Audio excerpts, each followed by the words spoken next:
Hi guys, so we are going to read a few pages for the next section of A Snake in the House, and this part is called A Visit to the Vet. So I guess you could probably make some predictions about that. So first of all, I think you know what a vet is, so think about that. There are actually two different meanings for vet.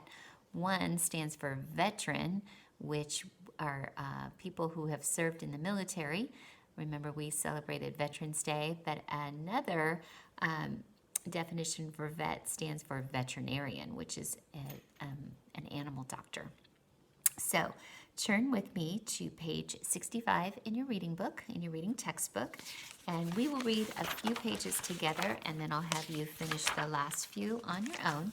So remember, we are thinking about cause and effect. What causes someone to act a certain way or say a certain thing? The effect is what happens, and the cause is the reason why. So be thinking about that. And we also want to make predictions as we're reading too. So first prediction, think about why they would go visit the vet. Okay, so make your prediction and let's see if you're right. Okay, so page 65. If you don't have your book yet, pause me and go get your book. All right, page 65, A Visit to the Vet.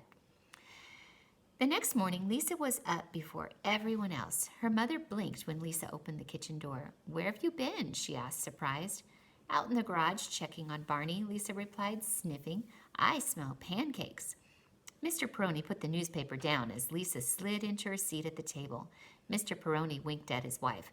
"First day of vacation, and she didn't have to be called to come down. I wonder if we could borrow Barney for the school year." Okay, so the effect was Mr. Peroni is kind of joking around, thinking that they should keep Barney for more than just the summer. So what was the cause of that? Well, the cause was because Lisa was up early and about. She didn't have to be called down from her room. Okay, Dad, Lisa grinned. "I just wanted to make sure nothing had bothered him during the night." Mrs. Peroni looked at Lisa in disbelief. "What would bother a 3-foot snake?" "A big dog, something like that," Lisa replied seriously. "Dad, Mrs. Allen fed Barney yesterday, but he'll need something else in a few days. Could I have $3?" "Whoa, now, Lisa," Mr. Peroni shook his head. "You said you were going to take care of Barney yourself. That includes feeding him."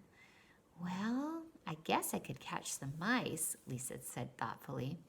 So Lisa's got a problem to solve. Remember, in stories, there's always some sort of conflict or problem that the characters need to solve. So Lisa's got one right now. Okay, so she is asking her dad for $3. That's an effect. What was the cause of her asking for $3? I hope you said it's because she needs to feed Barney. She needs some mice to feed Barney. Okay, so turn to page 66.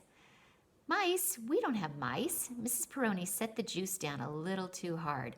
Lisa wiped the spilled juice with a napkin. "I know, Mom, but someone must have mice around here." Mr. Peroni chuckled. "What are we going to do, conduct a house-to-house survey?" Lisa grinned. "I guess that wouldn't work, but all I need is 2. I could raise the rest." Mrs. Peroni shuddered. "What else do snakes eat?" she asked hastily.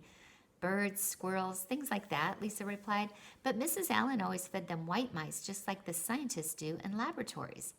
Mrs. Peroni hesitated for a moment, and then she said slowly, "I wanted to do some painting and cleaning this summer, and the garage really needs to be cleaned out. I guess Lisa could earn some money helping me."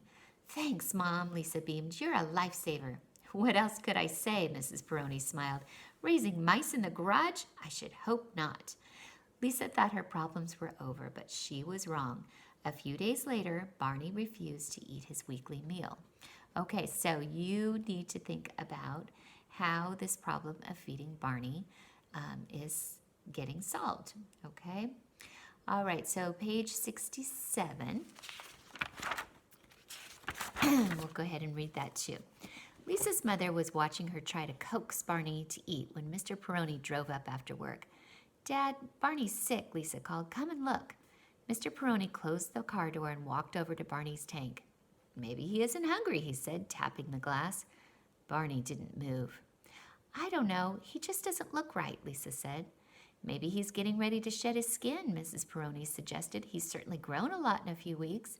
If he were shading his skin, his eyes would be milky, Lisa said. Look at them, they're as clear as glass. So think about the effect is Lisa knows something's wrong with Barney. So what's the cause of that effect? How does she know, or why does she know that Barney's not feeling well? So that would be the cause, and the effect is she knows Barney's not feeling well. So let's think about that. One thing is that he won't come to eat the mouse. He's just laying there. She knows that his eyes look okay. He's not about to shed his skin, so that must be a fact that she knows about boa constrictors. But mostly it's because he's not eating, so she's suspicious that he's not feeling well. So page 68, Mrs.